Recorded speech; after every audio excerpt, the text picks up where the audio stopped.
درود شریف وایه. اللهم صل على محمد وعلى آل محمد كما صليت على إبراهيم وعلى آل إبراهيم إنك حميد مجيد. اللهم بارك على محمد وعلى آل محمد كما باركت على إبراهيم وعلى آل إبراهيم إنك حميد مجيد. عزت مند مسلمانانو، علماء لیکلی دي وی هر سړی د دې خبرې دعوه کوي چې زما الله سره مینه ده او تعلق دی، او یقیني چې یو مسلمان وي د الله بندی نو په دې دعوه کې په حق دی چې زما الله سره مینه ده. خو الله سره د مینې د دعوی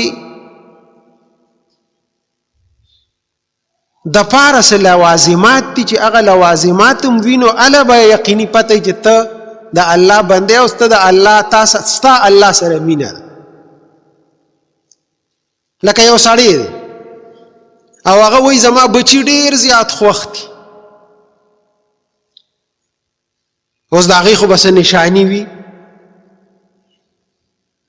نشانی به دا وي که د دې بچو سره مینه وي نو دی به ورته خشته خشته جامې راوړي، خشته پیزار به وله ورکوي، مزیداره روټۍ به وله ورکوي، د هغه تعلیم و تربیت به کوي.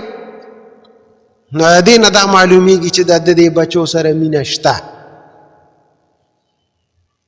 او که نه بچي یې دغسې بربنډ لغړ ګرځي او په پردو کورونو کې سوال کوي، د تعلیم او د تربیت یې څه غم نه کوي، نو دا پلار د دې بچو سره مینه نشته، دی دشمن دی د دې بچو. بیا دا مینه ورسره نه ده. د مینې د اظهار دپاره دغه څیزونه دي، که دا وینو یقیني بیا اولاد سره مینه شته.